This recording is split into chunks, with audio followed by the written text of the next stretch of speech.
요한복음 8장 29절 말씀을 가지고 나는 혼자가 아니다 라는 제목으로 같이 하나님의 말씀을 나누고자 합니다. 요즘은 혼자 사는 사람들이 참으로 많아진 그런 시대 가운데 우리가 인생을 살아가요.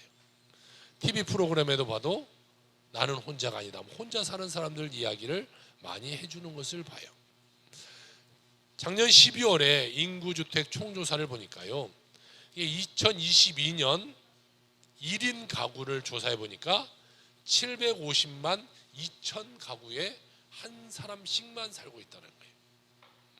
그러니까 그 전해 21년도보다 33만 6천 가구가 혼자 사는 가구가 더 많아졌다는 거죠. 이렇게 말하면 어느 정도인지 잘 모르잖아요. 그래서 퍼센트지로 나타나 보니까 우리나라 사람 중에 34.5%가 혼자 살고 있다는 거예요. 그러니까 세 집에 한 집은 사람 혼자 삶을 살아가고 있는 그런 시대 가운데 세상이 변해버렸다는 거예요.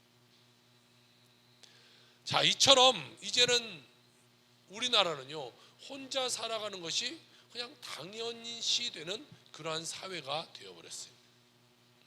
혼자 사는 사람들이 제일 많이 사는 곳이 바로 우리가 살고 있는 경기도에 대한 경기도. 여러분, 혼자 사는 것은 편하겠어요? 불편하겠어요? 장점이 많을까요? 단점이 많을까요? 혼자 살면 편하겠죠. 여러분 보세요. 누가 간섭할 사람이 있습니까? 누가 뭐라고 할 사람이 있겠어요? 늦게 있나도 누가 뭐라고 할 사람이 있습니까? 하루 종일 계속 잠을 자도 누가 나를 뭐라고 할 사람이 있어요? 저녁에 배고프다고 라면 5개씩 끓여 먹어도 누가 뭐라고 할 사람이 있습니까? 설거지통에 설거지가 이렇게 쌓여서 안 하고 있어도 누가 뭐라고 할 사람이 있습니까? 편하죠. 그런데요, 다른 한편으로 한번 생각해 봅시다. 뭔가 외롭지 않을까요? 뭔가 허전하지 않을까요? 만약에 아프다고 한번 생각해 보세요. 내가 너무나 많이 아파요. 갑자기 너무 아팠는데 내가 집에 혼자야. 좀 쓸쓸하지 않을까요? 누군가 나를 케어해 줬으면 좋겠고, 누가 물이라도 한 잔 떠다 줬으면 좋겠고, 누가 미움이라도 좀 끌어줬으면 좋겠는데, 그때는 나 혼자 모든 것을 다 알고 끙끙 앓아야 되니까 외로워요. 힘들어요. 여러분 생각해 보세요. 등만 누가 가려워도 나 좀 등 좀 긁어주면, 등을 긁어주면 시원할 텐데 이 등 하나도 혼자 있을 때는 잘 못 긁잖아요. 허리가 아파 파스를 붙여요. 파스 붙여도 혼자 못 붙이니까 땅바닥에 파스 놓고 들어 눕는데 그게 제대로 붙겠어요? 먼데 갖다 들어 붙고 늘 문제가 있어요. 자, 우리는 혼자 사는 것이 편한 것 같은데 또 혼자 사는 것은 외로움 가운데 인생을 살아간 것 같아요. 그러니까요, 세 가정당 한 가정에 혼자 산다니까 요즘의 세대를 한마디로 표현하면 외로운 세대다라고 말할 수 있겠어요. 그런데요, 그럼에도 불구하고 예수 믿는 사람은요, 그런 환경 속에 처해 있다고 할지라도 그런 외로움 속에, 힘듦 속에, 문제 속에 감사할 줄 아는 자가 돼야 돼요. 그래도 우리 예수 믿는 사람은 좀 낫잖아요. 만약에 세상 사람들이 혼자 있으면 그냥 혼자 끝날 거예요. 그런데요, 우리는 교회 안에 같은 교인들이 있어요. 내가 아프면 먼저 구역식들이 챙겨줄 거 아니에요. 구역장님이 뭐 미움이라도 끓여서 와서 아유 너무 아프잖아요, 힘들잖아요, 이거라도 드세요. 약이라도 뭐 구역 식구가 같이 사올 것이고, 또 함께 기도해 주는 교인들이 있을 것이고, 우리가 교회 안에서 하나 된다는 것이 참으로 감사하다라는 거예요. 또한 우리 교인뿐만 아니라 예수님이 나와 함께하고 계신다라는 것에 우리는 참으로 감사할 수 있어야 된다는 것이죠. 요한복음 8장 29절에 보니까 이런 말씀을 하고 있네요. 나를 보내신 이가 나와 함께 하시도다. 누가 한 말씀 같아요? 예수님이 하신 말씀. 예수님이 나를 보내신 이가, 그러면 나를 보내신 이는 누구예요? 그렇죠. 하나님이 나와 함께하고, 예수님도 그런 말씀을 하고 있는 거예요. 나를 보내신 하나님이 지금 나와도 함께하고 계신다. 오늘 첫 번째로 같이 나누고 싶은 말씀은 우리와 함께 하시는 그 주님에 대해서 은혜를 나누고자 합니다. 나를 보내신 이가 나와 함께하고 계신다. 주님이 이렇게 말씀하고 있어요. 그러므로 여러분, 우리는 혼자가 아니라는 거예요. 예수님도 얼마나 외로운 삶을 살아가셨습니까? 그런데도 하나님이 함께 하셨다라고 말하고 있어요. 우리가 혼자일지라도, 우리가 외로움 가운데 있을지라도 나는 혼자 한 것이 아니라 주님이 함께하고 하나님이 함께 하시기 때문에 우리는 외롭지 않다는 거예요. 그러니까요, 혼밥을 먹어도 내가 혼밥 먹을 때 주님이 나와 함께하고 계시니까 나는 외롭지 않는 거예요. 외로워 눈물 흘릴 때도 주님이 나와 함께하고 오셔서 야, 그래 힘들지, 어렵지, 그래 나하고 다시 한번 시작해보자, 일어나 같이 걷자. 주님이 나에게 힘을 더하여 주시니 우리는 외롭지 않는 것이죠. 여러분, 우리는요 우리의 정체성을 딱 바르게 갖고 살아야 돼요. 우리의 정체성. 나는 누구인가? 나는 왜 산가? 나는 어디로 가는가? 여러분, 누가 나를 이 세상에 존재하게 만들었습니까? 인간적인 면으로 보면요, 부모님이죠. 엄마 아빠 사이에서 내가 태어났으니까. 그러나 신앙의 눈으로 보면요, 나를 이 땅에 존재하게 하신 분은 하나님이시다는 거예요. 요한복음 8장 16절에 이렇게 말씀하고 있어요. 만일 내가 판단하여도 내 판단이 참되니 이는 내가 혼자 있는 것이 아니요 나를 보내신 이가 나와 함께 계십니다. 이렇게 말씀하고 있어요. 예수님이 친히 말씀하기를 나는 혼자가 아니야, 나는 나를 보내신 하나님과 늘 동행하고 있어, 이렇게 말하고 있어요. 또 요한복음 8장 18절에 보니까 내가 나를 위하여 증언하는 자가 되고 나를 보내신 아버지도 나를 위하여 증언하신다, 이렇게 말씀하고 있습니다.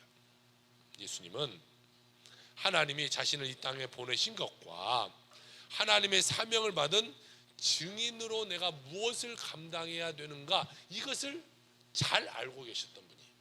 여러분, 예수님 이 땅 가운데 왜 오셨겠습니까? 무엇 때문에 오셨어요? 십자가 지로 오셨죠. 십자가에 못 박히시러 이 땅 가운데 오셨다라는 거예요. 이게 예수님의 정체성은 뭐냐? 내가 이 땅에 왜 왔냐?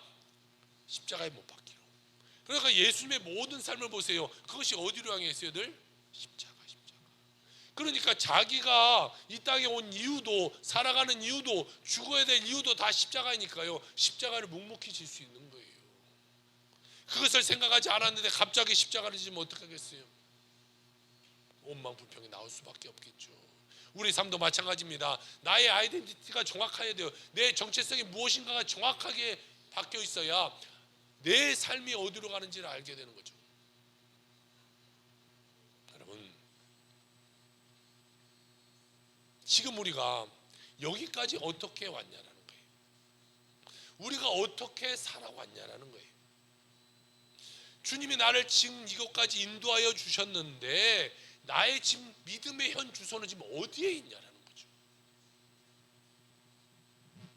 여러분은 지금 어디를 향해서 가고 계십니까? 여러분의 목표는 무엇입니까?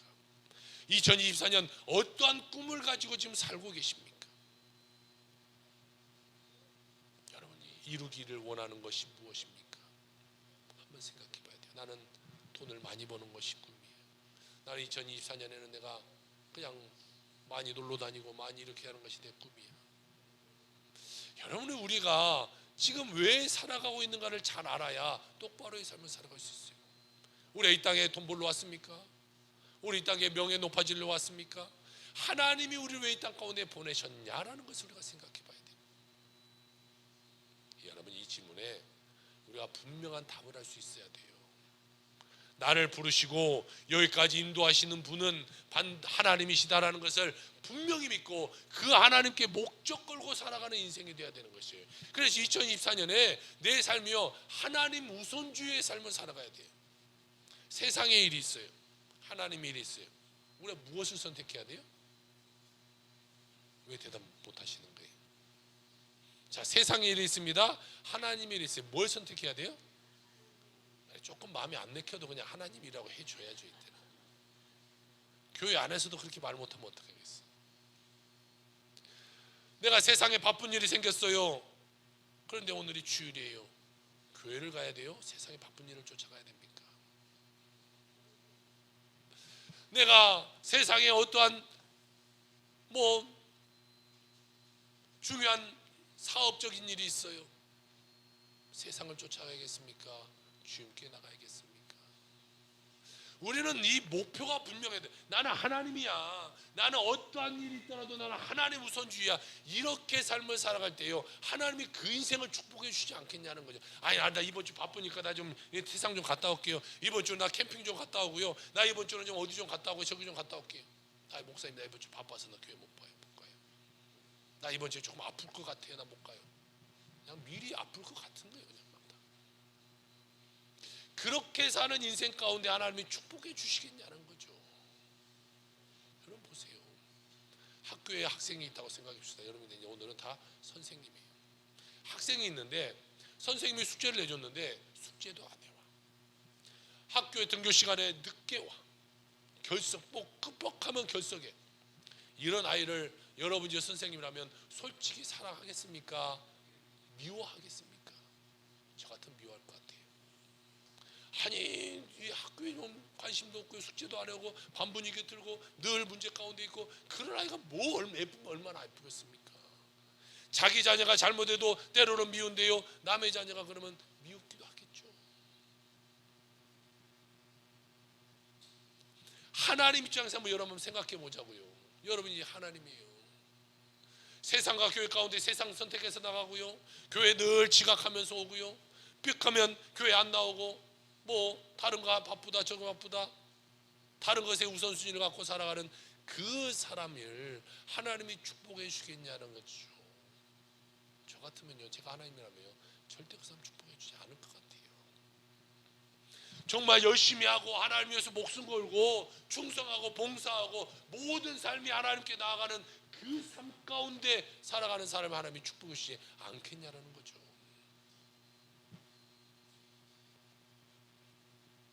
이사야 43장 1절에 이렇게 말하고 있어요. 야곱아, 너를 창조하신 여호와께서 지금 말씀하시는데 이스라엘아, 너를 지으신 이가 말씀하시느니라. 너는 두려워하지 말라. 내가 너를 구속하였고 내가 너를 지명하여 불렀나니 너는 내 것이다. 이렇게 말하고 있어요. 누가 나를 지명해서 불렀어요? 하나님이 야 김아무개야, 김권사야, 이권사야, 김집사야, 내가 너를 불렀다. 네가 내 이 자리에 와서 앉아라 라고 하나님을 부르셔서 이 자리에 앉게 만들으셨다는 거예요. 그러니 여러분, 이제는 내 삶은요, 내 삶이 아니라 하나님의 것이 되어야 되는 것이에요. 내 삶이라고 내 마음대로 내 뜻대로 살아가는 것이 아니라요, 하나님의 뜻에 맞는 삶을 살아가야 돼요. 여러분이 자녀를 키우고 있어요. 자녀를 키우는데 자기 자녀가 부모의 말을 안 들어요. 자기 마음대로 하는 거예요. 너 오늘 학원 갔다가 뭐 이렇게 갔다가 저녁 몇 시까지 집에 들어와라 그랬어요. 그런데 얘가 학원도 안 가요. 만약 한 8시까지 돌아라 그런데 8시도 안 들어오고 밤 10시도 안 들어오고 12시도 안 들어와요. 하라는 것은 안 해. 학교 가라고 보내놨더니 아침에 학교를 안 가고 뭐 어디 오락실로 뭐 어디 세상으로 이렇게 놀러 다닌다고 생각해 봅시다. 부모가 그런 자녀를 사랑할 수 있겠습니까? 그런 자녀에게 야, 너 잘한다, 내가 너 용돈 줄게, 너 맛있는 거 더 사줄게, 너 이거 해라 내가 다 해줄게, 이렇게 하겠습니까? 자녀는요, 부모의 말을 잘 듣고 살아야 되는 거예요. 나중에 자기가 커서 부모에게 독립해서 그때 자기 마음대로 살더라도 부모 밑에 있을 때는 부모의 말을 잘 들어야죠. 그래야 부모가 하나라도 솔직히 더 해주고 싶은 마음이 있는 거예요.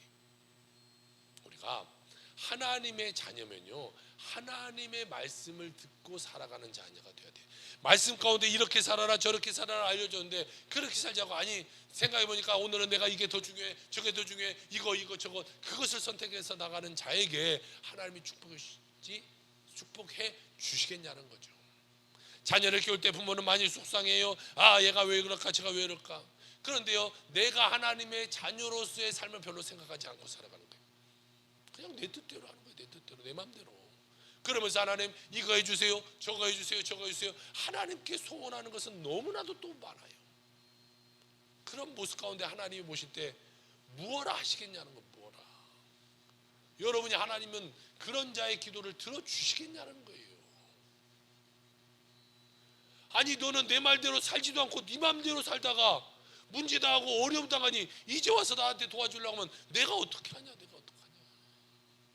처음부터 그러니까 내 말 들어야지, 내 말 들어야지.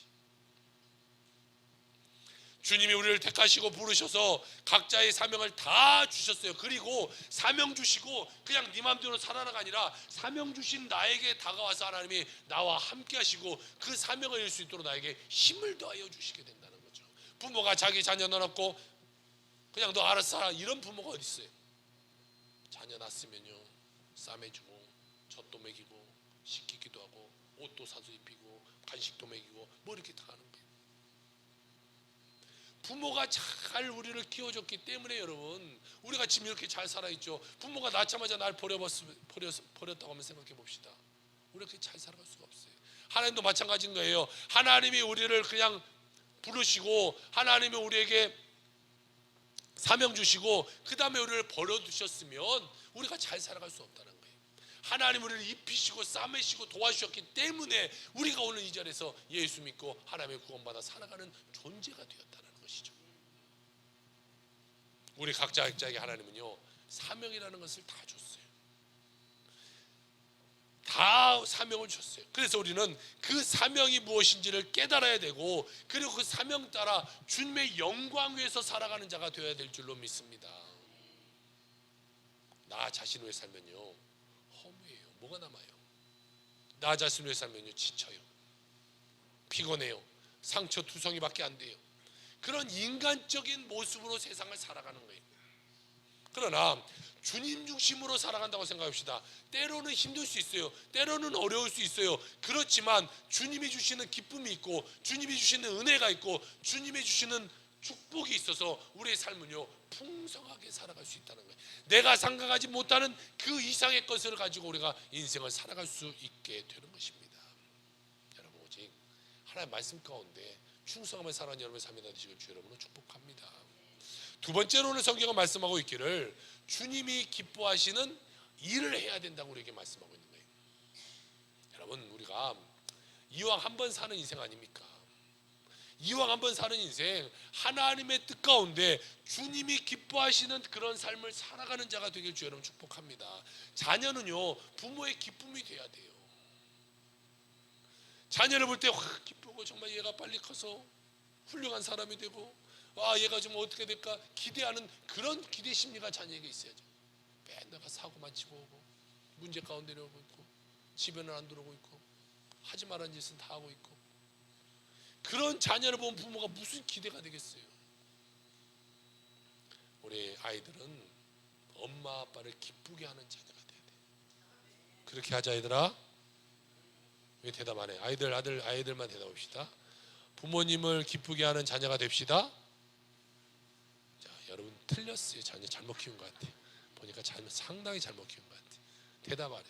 저희 새끼들도 대답을 안 하니 뭐 우리는 기쁨 받기는 틀린 것 같아. 그냥 적당히 살아갑시다. 자, 우리 자녀는 나를 왜 기쁘게 살지 못할지라도 그러면 여러분 우리라도 하나님을 기쁘게 하는 삶을 살아갑시다. 여러분 모두가 주님을 기쁘게 하며 살아가는 여러분 인생 다 되길 주의 이름으로 축복합니다. 네, 여러분 아멘 소리를 듣고 하나님 흐뭇하실 것 같아요. 그래 나를 기쁘게 하는 삶을 살아가겠구나. 오늘 요한복음 8장 29절을 다시 봅시다. 나는 항상 그가 기뻐하시는 일을 행함으로 이렇게 말하고 있어요.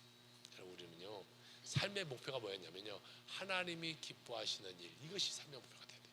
세상적으로 내가 돈 벌고 내 워라벨을 누리며 살아가고 이렇게 살아가는 것이 아니라 내 삶의 기쁨은 하나님을 기쁘게 하는 거다. 내 삶은 오직 하나님의 영광을 위하는 삶이다. 여러분 예수 믿고 구원받아 하나님의 자녀된 우리가 하나님을 기쁘게 할 수 있는 일이 무엇인가를 늘 우리는 생각해 봐야 돼요. 어떠한 일이 벌어지면 이것을 가지고 내가 하나님을 기쁘게 할 수 있을까 생각해 봤다가 이건 하나님을 기쁘게 할 수 없는 일이야. 그러면 우리가 그것을 과감히 버릴 수 있는 자가 돼야 돼요. 그것이 손해가 되더라도 때로는 그것이 내 명예의 실추가 되더라도 과감히 버릴 수 있어야 돼. 그리고 내 삶을 통해서 이것을 할 때 하나님이 내 삶 가운데 영광 받으시겠구나라고 하는 것을 생각하면 이것이 손해가 될지라도 그것에 내가 삶을 올인하는 삶을 살아야 돼. 그럴 때 하나님이 그 삶을 축복해 주시고 내가 생각하지 못하는 놀라운 복을 더하여 주시게 되는 것입니다. 그러니 여러분, 내 뜻, 내 생각대로 살아가는 것이 아니라 나를 부르신 하나님의 뜻 가운데 살아가는 여러분의 삶이 되시기를 주의 이름으로 축복합니다. 요한복음 6장 38절입니다. 내가 하늘에서 내려온 것은 내 뜻을 행하려 함이 아니요 나를 보내신 이의 뜻을 행하려 함이라. 누가 말한 거예요? 그래, 예수님도 뭐라고 말하면 나도 내 마음대로 안 살아, 나도 하나님의 뜻 가운데 살아가, 이렇게 말하고 있어요. 그런데 여러분, 우리가 무엇이라고 내 마음대로 내 뜻대로 살아갑니까? 여러분의 자녀가 엄마 이제는 내 마음대로 내 뜻대로 살 거예요 라고 하면 그 자녀는 잘못된 자녀 아니겠어요? 나중에 네가 성인이 되어서 그때 네 마음대로 살지만 지금은 부모의 말대로 듣고 살아야지. 부모가 하라는 대로 살아야지. 여러분, 우리가 하나님의 자녀면요, 하나님이 하라는 대로 살아야죠. 하나님이 하라는 대로. 왜 내 마음대로 삽니까? 왜 내 뜻대로 삽니까? 왜 내 좋을 대로 살아갑니까? 하나님이 성경 가운데 말씀하신 대로 살아야죠. 그것이 우리 신앙인의 모습 아니겠습니까? 주님이 오신 것도 하나님의 뜻을 이 땅 가운데 이루기 위한 것이, 우리 모두는 하나님의 영광을 위해서 창조된 거예요. 우리의 창조의 목적이 하나님께 영광 돌려라. 여러분, 그러려고 하나님이 다 여러분을 이 땅 가운데 보내놓은 거예요. 그런데 내 창조의 목적대로 살지 않고 내 마음대로 삶을 살아가는 그 삶은요, 하나님이 버릴 수밖에 없는 삶이 되는 거예요. 여러분, 한번 봅시다. 내가 자동차 하나 샀어요. 가장 좋은 차를 한번 샀다고 했어요. 만약 롤스로이스를 한 대씩 다 샀다고 해봅시다. 내가 롤스로이스가 생겼어요. 그래서 롤스로이스를 타고 탁 출발을 합니다. 그래서 막 악셀레터를 받고 하다가 브레이크를 딱 밟는데 브레이크가 안 드는 거예요. 내가 오른쪽으로 틀었는데 차가 막 왼쪽으로 틀고 가고 있어요. 이 차가 아무리 수억 대 차라도 이 차를 타시겠습니까? 아직 안 타시겠습니까? 저는 안 탑니다. 몇 억 차면 뭐합니까? 그 차 타고 다 죽을 일 있습니까? 별 볼 일 없는 차지만 교회차 스타리아가 훨씬 나은 거 아니겠어? 내 마음대로 움직이는 차가 훨씬 나은 거예요. 여러분, 우리 인생도 마찬가지예요. 하나님이 창조하신 목적대로 하나님이 움직인 대로 움직여야 내 삶에 하나님이 축복하시고 하나님이 원하시는 삶 가운데 축복하는 인생이 되는 것이죠. 하나님이 야, 오른쪽으로 하자는데 내가 왼쪽으로 가고 있고, 야, 직진하자는데 아유, 난 돌아갈랍니다. 나 돌아가고. 그런 인생 가운데 하나님이 쓰시겠냐는 거예요. 그 인생을. 아유, 야, 나도 못 쓰겠다. 네 마음대로 살아라. 하나님 버린 인생 되는 거예요. 여러분, 하나님이 쓰시고자 하는 대로 쓰임받는 여러분의 삶이 되시길 주여 여러분 축복합니다. 하나님이 원하는 대의 삶을 살아야, 내 마음대로 삶을 살아가서는 안 돼요. 하나님은요, 우리 각자에게 다 재능을 줬어요. 목사님, 나한테는 재능이 없는 것 같아요. 여러분, 군뱅이도 구르는 재주가 있대요. 근데 우리에게 재능이 왜 없겠어요? 하나님 뭔가는 다 재능을 줬어요. 그래서 우리는 하나님이 주신 그 재능을 우리는 깨달아야 돼요. 그리고 그 재능을 이것을 통해서 하나님이 재능을 주셨고 이것을 통해서 하나님이 나에게 사명을 맡기셨구나라는 것을 깨달아야 돼요. 그래야 하나님이 그 인생 가운데 복 주시는 거예요. 예전에는요, 어른들이 야, 너 이거 해라, 너 저거 해라. 그래서요, 앞길을 다 정해줬어요. 그런데 요즘 애들은요, 부모가 정해준 대로 살아갑니까? 아니에요. 요즘 애들은요, 어렸을 때부터 자기가 뭘 잘한가를 잘 알아요. 그래서 나는 이거 잘하니까 이거 하겠습니다 그래요. 여러분, 어른들은 어렸을 때 꿈이 다 뭐였어요? 부모님들이 다, 야, 너 판사 돼야 돼, 너 뭐 검사 돼야 돼, 변호사 돼야 돼, 의사 돼야 돼, 다 뭐 과학자 돼. 여기 안에서 다 뭐 요 안에 다 포함되어 있어요. 근데 요즘 아이들은 달라졌어요. 한번 띄워줘 보시겠어요? 요즘 아이들의 꿈입니다. 초등학생 맨 저쪽 보세요. 1등이 뭐예요? 운동선수예요. 운동선수. 생각이나 해봤겠어요? 요즘 아이들이 가장 되고 싶은 건 운동선수예요. 두 번째가 교사. 세 번째 보세요. 뭐예요? 크리에이터. 여러분 생각이나 해봐. 예전에 이런 꿈이 있기나 있었습니까? 크리에이터, 뭐 유튜버, 또 뭐 BJ, 이런 거예요. 인터넷 방송하는 사람. 이런 것이 요즘 아이들의 꿈인 거예요. 이게 어렸을 때부터 나는 이렇게 하겠습니다 라고 살아가는 거예요. 이거 순위는 없는데요, 제가 기억하기로는 초등학생이 10등인가에 보니까 웹툰 작가 뭐 이런 것도 있더라고요. 뭐 만화 쓰기, 만화 그리는 이런 사람. 옛날에는요, 만화방만 가도 혼나지 않았습니까? 그런데 요즘은 아이들 웹툰 작가 한다고 막 그래. 근데 내가 무엇인가 나는 잘하니까 나는 그 방면으로 가겠습니다 라고 요즘 아이들은요 다 자기 진로 자기가 선택해서 나가요. 자, 내가 잘할 수 있는 것, 내가 하고 싶은 것, 내 꿈, 이것이 뭐냐면요 하나님이 나에게 맡겨주신 사명이라는 거예요. 내가 가장 잘하는 것을 하나님이 주셨고 그 잘하는 것을 통해서 하나님이 그 재능을 통해서 하나님의 사역하라고 우리의 삶을 보내신 거예요. 그러니까 내가 만약에 그림을 잘 그려, 만약에 아까 말씀대로 나는 웹툰 작가가 돼요. 만약 웹툰 작가가 돼서 나 이거 세상적인 것을 그려서 내가 돈 많이 벌어가 아니라 내가 하나님 내가 이 재능을 주셨어. 이 재능을 갖고 내가 하나님께 영광 돌리는 사람이 되어야 된다는 거죠. 내가 축구 선수가 되었어요. 축구만 잘해서 내가 막 그래서 막 뭐 1년에 막 몇백억 내가 이 연봉 받아서 그거 갖고 막 좋은 차 타고 좋은 집에 살고 이것이 꿈이 아니라 내가 정말 멋진 축구 선수가 돼서 골 넣고 탁 하나님께 기도하는 모습을 통해서 전 세계 사람에게 하나님을 전하는 사람 되겠습니다. 이런 꿈을 갖고 살아가는 거예요. 이런 주신 재능을 가지고 최선을 다할 때 하나님이요 그 인생을 축복해 주는 거예요. 더 잘할 수 있도록 하나님 만들어 주시게 되는 것이에요. 여러분 성공은요 아무나 성공을 받습니까? 아니에요. 성공한 사람에게 비결은 딱 하나 있어요. 최선을 다해야 돼요. 최선. 뭐든지 최선을 다해야 성공하지요. 대충 했는데 성공하는 사람은 아무도 없어요. 여기 장로님이 계시지만 제가 어렸을 때부터 봤잖아요. 이 장로님은요 뭐든지 최선을 다했어요. 사업을 해도요 그냥 대충 하지 않아요. 이 서울 오가는 것을 막 하루를 멀다 하고 서울 오가고요. 그래서 이 사업도 엄청 잘했어요. 예전에요 남원에서 옛날에 체이스걸트 했었거든요. 근데 전국에서 체이스걸트 매출 1위를 2년 연속했어요. 그러세요. 남원의 인구가 몇 명이 돼요? 10만 요만큼밖에 안 되는 그 시골에서요 전국에서 1등을 해요. 그게 대충 했겠습니까? 정말 최선을 다해. 제가 봐도 최선을 다해요. 지금도 그래요. 뭘 해도 돼요. 지금은 좀 천천히 하시라고 해도 그냥 지금도 너무나 열정을 갖고 하시는 거예요.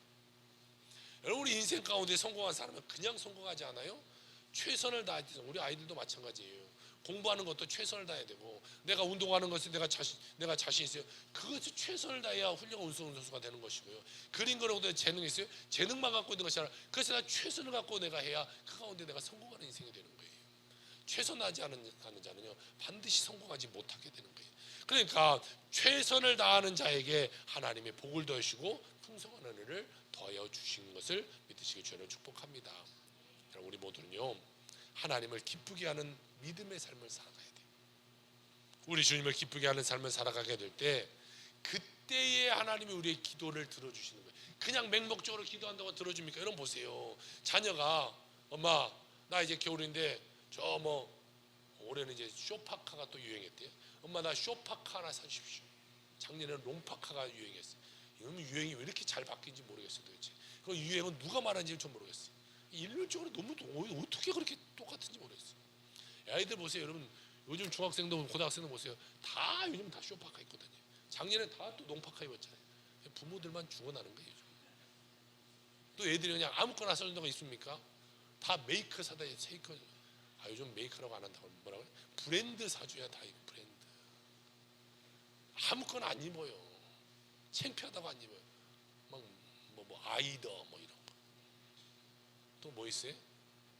머시기야. 나 잘 모르겠다. 하여튼 뭐 다 비싼 거. 아니면 더 비싼 거. 동탄은 수준이요. 굉장히 높은 것 같아요. 말도 안 되면 중고등학생들이 지난 거 보세요. 다 막 명품들 입고 다니에요. 저는 명품도 잘 모르겠는데. 그 뭐 이렇게 약간 동그란 방패같이 이렇게 생긴 뭐 그런 것도 입고 다니고. 또 뭐 모르겠어요. 하여튼 명품인 거 막 이런 걸 막 물어보면 하나에 뭐 몇백짜리 이런 거 애들이 입고 다니는 거야. 좀 말도 안 되는 것 같아요. 그걸 사주는 부모도 참 뭐 여기서 있을 수도 있으니까 그냥 말게요. 그래요. 그래서요 요즘은 다 또 일률적으로 다 그렇게 다 그게 또 그걸 사주려면 사줘요. 그런데 보세요. 아이고 엄마 나 오늘은 쇼파카가 유행이라니까 엄마 나 뭐 어디 브랜드 쇼파카를 하나 사주세요. 가서 봤더니 막 30만 원 50만 원이에요. 그런데 이 아이가 뭐 공부라도 열심히 하고 말이라도 잘 듣고 그러면 그래 뭐 열심히 하니까 학원 열심히 하고 공부 열심히 하니까 추우니까 이거 하나 사줘야지. 그러는데 맨날 학원은 안 가고 놀러 다니고 학교 가라면 저기 뭐 다른 데 가 놀고 있고, 그러면서 엄마 나 쇼파카 사주세요. 쇼파카가 아니라 귓방맹이를 한 대 맞겠죠. 무슨 쇼파카를 줍니까? 마찬가지 아이들도 그러면 우리도 하나님 보시기에 똑같다는 거예요. 우리가 하나님 보시기에 뭔가 아름다운 모습, 하나님 보시기에 정말 귀한 모습을 하고, 하나님 보시기에 사랑스러운 모습을 하고, 하나님 나 이것 좀 주세요, 저것 좀 주세요. 그래, 아이고 그래 너 내가 축복해 줄게 하지. 마음대로 자기 마음대로 살아. 그냥 하고 싶은 거 다 하고. 그때 하나님 와서 하나님 나 이것 좀, 염치도 참 없어요, 그런 사람도 보면. 근데 그런 사람들이 보면요 참 바라는 것도 참 많아요. 정말 더 많은, 예수 잡면서보다 더 바라는 것이 많아요. 이것도 해주고 저것도 해주고 저것도 해주고, 이거 안 해주면 삐치고 저거 안 해주면 삐치고. 하나님 그럴 것 같아요. 차라리 삐쳐라. 어차피 10개 주고 11개 안 준다고 삐칠 거 처음부터 삐쳐라. 안 줄 것 같아요. 여러분 우리가 하나님 보시기에 아름다운 모습을 살아야죠.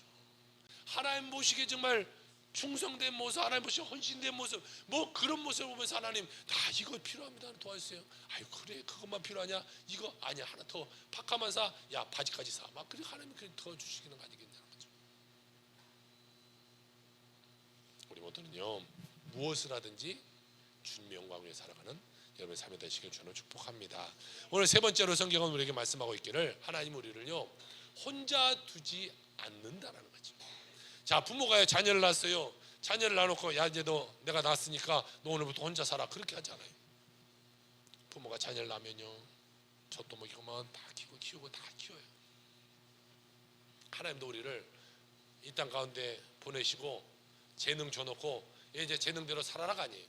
그 재능 주시고 그 재능을 잘 발휘할 수 있도록 하나님 우리를 옆에서 계속해서 도와주고 계신다는 거죠. 하나님의 영광을 살기 위해서 우리를 혼자 내버려 두지 않는 거예요. 우리와 하나님이 늘 함께하고 계신다. 함께하고 계신다. 요한복음 8장 29절입니다. 나를 혼자 두지 아니하시느니라. 여러분 때때로 인생은요 힘들어요. 외로워요. 또 고통스러워요. 군중 속의 고백이라는 말이 있잖아요. 고독, 군중 속의 고독이라는 말이 있잖아요. 많은 사람이 좀 그 안에 있어서 내가 뭔가 외로워요. 사람 모습 속에 살아가면서도 마음 한켠은 늘 뭔가 허전한 외로운 마음이 있어요. 여러분 마음에도 다 그런 마음이 있어요. 뭔가 내가 바쁘게 살고 사업도 잘 되고 내가 직장생활 잘하는데 뭔가 한 구석은 뭔가 허전해. 우주적인 고독이라는 말이 있어요. 커미네스, 롱리네스라는 커미스 롱리네스라는 말이 있어요. 뭔가 이런 우주적인 뭔가 고독이, 큰 고독이 내 마음 가운데 있어요. 늘 마음 한켠에 외로움을 요즘 사람들은 가지고 인생을 살아가요. 그러나 하나님께서 우리의 믿음에 있는 사람들을 그냥 내버려 두지 않고 주님은 늘 우리와 함께 계신다. 함께 사랑으로 돌봐주신다. 붙들어 주신다는 거예요. 그러므로 우리는 주님 안에서 여러분 새 희망, 새 용기를 가지고 살아가기를 주로 축복합니다. 시편 25편 16절 17절은 이런 말씀을 하고 있어요. 주여 나는 외롭고 괴로우니 내게 돌이키사 나에게 은혜를 베푸소서. 내 마음에 근심이 많사오니 나를 고난에서 끌어내소서. 우리가 주님 앞에 부르짖을 때 여러분 그때 주님 우리를 위로해 주시는 거예요. 여러분 아이가 무슨 일이 일어났는데 부모에게 말하지 않으면 부모는 뭐 알지 못해요. 그래서 도와주지 못해요. 마찬가지입니다. 내 삶에 문제가 있지만 하나님께 다 드러내놓고 하나님 내 이런 문제 있습니다. 나를 좀 도와주세요. 그래야 하나님이 도와주시지요. 하나님께 아뢰지 않는데 하나님이 어떻게 우리를 도와줄 수 있겠어요. 그냥 도와줘봐야 우리는 교만해지기 때문에, 하나님이 도와준 것을 모르기 때문에 하나님이 도와주지 않는 거예요. 요즘 뭐요? 여러분 그런 말 있잖아요. 아이에게 책을 사줘도 옛날에는요 다 전집 사줬잖아요.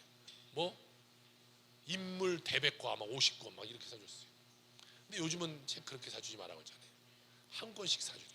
대백과를 사더라도 다 숨겨놓고 한 권씩 주는 거예요. 한 권씩.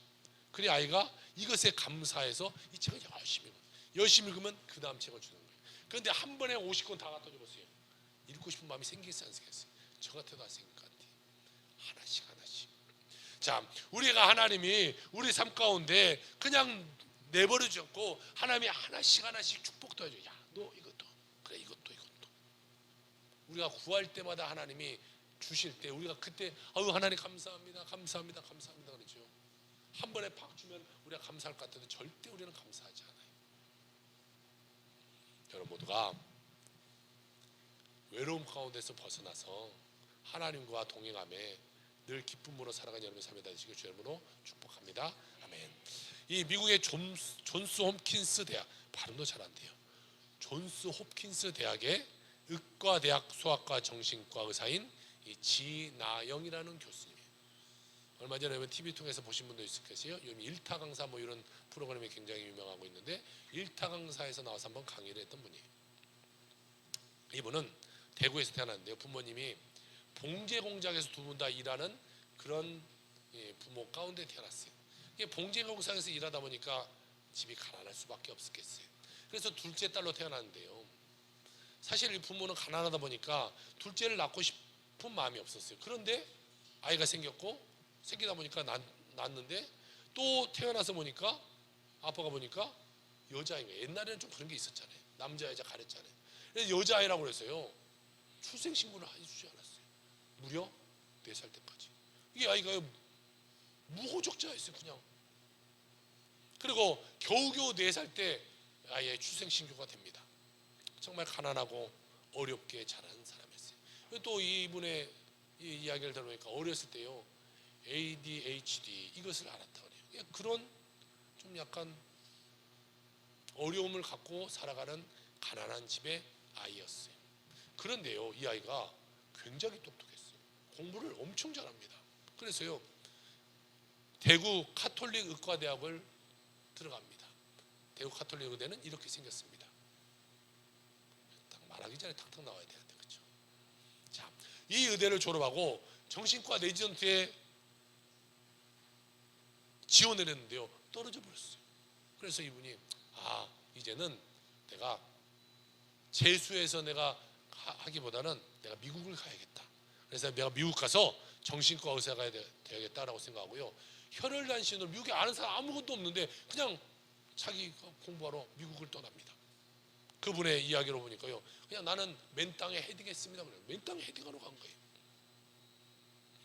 그렇게 보스턴에 가서 공부를 하는데요. 보스턴에 가서 그가 예수를 만나고 그가 인생이 변하기 시작해요.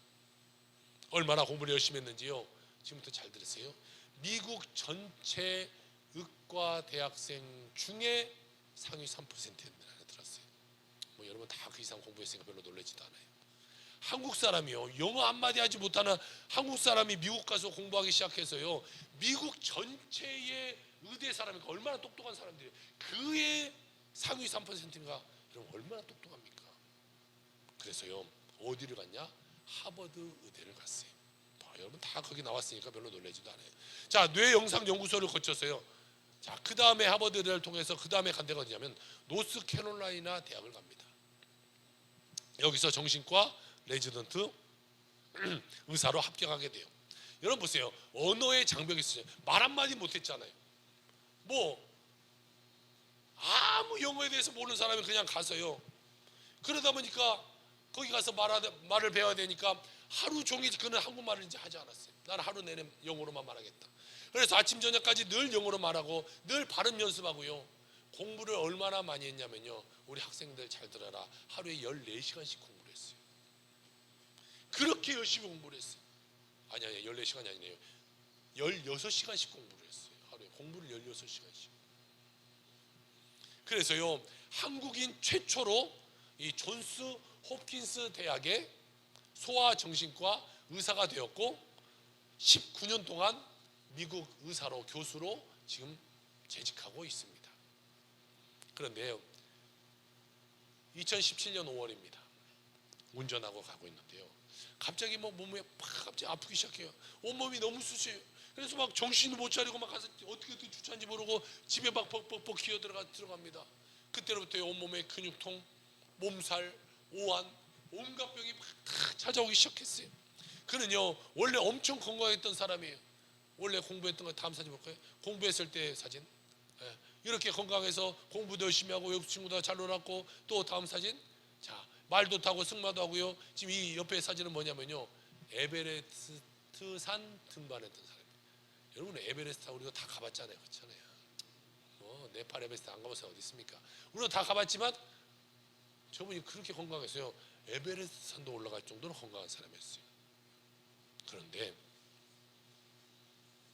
갑자기 병이 찾아오니까요, 유명한, 자기도 의사니까 얼마나 유명한 사람 잘 알겠어요. 유명한 의사 12명을 다 찾아가 봅니다. 그런데 그 의사들이 하나같이 다 이건 무슨 병인지를 모르겠다는 거예요. 그렇게 시간이 6개월이 지나가요. 6개월 동안 3번이나 쓰러져서 응급실에 실려가고 오고 실려가고 오고를 반복합니다. 그렇게 6개월이 지나서야, 그때서야 이제 병명을 하는데요, 병명이 바로 이거예요. 같이 해볼까요? 시작. 신경맥의 저혈압 및 기립성 빈맥 증후군. 이름도 너무 어렵죠. 자, 이 신경맥의 저혈압이라는 것은 뭐냐면요, 뇌하고 심장하고 연결하고 있는 그런 자율신경계의 장애가 온 거예요. 그래서 어지럽고 구토하고 실신하고 이것이 늘 반복되는 그런 삶이에요. 희귀성 난치성 질환입니다. 고칠 수가 없어요. 여러분 얼마나 어지러운지요. 이분은요 15분을 채 앉아있지는 못해요. 누워야 돼요. 못 앉아있는 거예요. 그럼에도 불구하고 그녀는 믿음의 사람이었기 때문에 절망하지 않아요. 여러분 보세요. 저렇게 열심히 공부해서 저렇게 유명한 의사가 됐는데요, 하루아침에 15분도 못 앉아있는 이런 사람인데 뭘 할 수 있겠어요? 학생 강의를 할 수 있겠습니까? 뭐 수술할 수 있겠습니까? 사람들을 상담해 줄 수가 있겠습니까? 못하는 거예요. 그런데 많은 사람 같으면 포기해버리고, 왜 이렇게 됐을까? 하나님은 살아계실까? 왜 나를 안 도와줄까? 이렇게 했을 텐데 그분은요 절망 가운데도 주님께 기도해요. 나는 반드시 기도하면서 병과 싸워 이겨낼 것이다. 주님 안에서 나는 반드시 승리할 것이다. 기도만 나가는데요, 하나님이 그에게 주신 말씀이 있어요. 바로 이 말씀입니다. 고린도 전서 10장 13절 같이 읽어볼까요? 시작. 사람이 감당할 시험 밖에는 너희가 당할 것이 없나니 너희로 능히 감당하게 하시느니라. 할렐루야. 이 말씀 붙잡고요, 내가 견딜만 하니까 하나님이 내 이 병 주셨겠지, 나 이것을 반드시 나는 이겨낼 거야. 성경에 보니까 고난이 변하여 축복된다 하셨으니 나 이 고난이지만 이것이 반드시 축복될 것이다 하는 믿는 거야. 그런 믿음으로 나간 거예요. 그래서요 유튜브를 하나 열었어요. 자, 이 닥터 지하고, 이게 이분의 유튜버인데요, 물론 제가 책으로 봤을 때는 이분의 유튜버가 160만이라고 그랬는데 제가 어저께 찾아보니까 20만이. 어떻게 된지는 잘 모르겠어요. 계정을 바꿨는지 뭐가 변했는지 뭔지 모르겠어요. 하여튼간 막 160만까지가 이 구독자가 생기니까요, 여러분 얼마 아세요? 160만이 이게 그냥 될 수 있는 숫자가 160만, 엄청난 숫자입니다. 160만 명이죠. 그래서 그 많은 사람들이 그 사람의 이 아픔, 그리고 그 용기 내는 거, 그리고 믿음을 지키고 나는 거 다 봅니다. 그러면서 많은 사람이 후원해 주세요. 그래서 그 후원금을 가지고 또 가서 이 캄보디아에 가서 어려운 사람들을 돕는 사역을 해요. 그녀가요 이런 고백을 합니다. 의사로서 20년을 살아온 나지만 현대의학으로 완벽히 진단하고 고쳐줄 수 있는 환자보다 그럴 수 없는 환자가 더 많다는 사실은 늘 나를 겸손하게 만든다. 돌이켜보면 내가 겪은 각종 실패와 좌절의 순간들이 내게 새로운 문을 열어준 계기가 되지 않았나 싶다. 어떤 상황이 닥쳐도 다 하나님이 계획하신 것이라 믿고 일부러라도 긍정적인 감사의 마음을 되새기고 자꾸 떠오를 수 있도록 스스로 훈련하는 일이 중요하다, 이렇게 말하고 있어요. 이걸 그냥 일반 사람이 말하는 것이 아니라요, 최고 유명한 정신과 지금 의사가 지금 이렇게 말하고 있는 거예요. 긍정의 마음으로 살아가는 거예요. 하나님께 감사의 마음으로 살아가는 거예요. 본인의 실패를 듣고 일어나서 긍정적인 감사의 믿음으로 많은 사람들에게 꿈과 희망을 전해주고 있어요. 여러분, 우리는요 혼자가 아니에요. 우리는 버려진 존재가 아니에요. 외로운 존재가 아니에요. 하나님 우리에게 각자의 사명을 주셨고 사명을 완성할 수 있도록 하나님이 돕고 계시고, 이 어려운 상황에 처했다고 할지라도 여러분과 낙심하고 절망하지 말 것은 하나님 우리를 붙잡고 계신다는 거예요. 여러분 2024년 안에 하나님 여러분 붙잡고 계시는 것입니다. 그래서 여러분 어떤 어려움이 와도 우리가 절망할 필요 없어요. 와라, 올 거면 와라. 고난이면 여러분 축복되게 하신다고 하셨으니 반드시 내게 축복될 것을 믿고 있다. 그러니까 아픔이 오든 문제가 오든 어려움이 오든 뭐 여러분 걱정하지 마세요. 큰 것이 오면 큰 것이 올수록 하나님이 나를 더 축복해 줄 거라는 것을 믿고 나간 여러분의 삶이 되시길 주님을 축복합니다. 믿음으로 그렇게 전진할 때에 놀라운 하나님의 축복이 여러분의 모든 삶 가운데 임하게 될 줄을 믿습니다. 아멘. 기도합시다.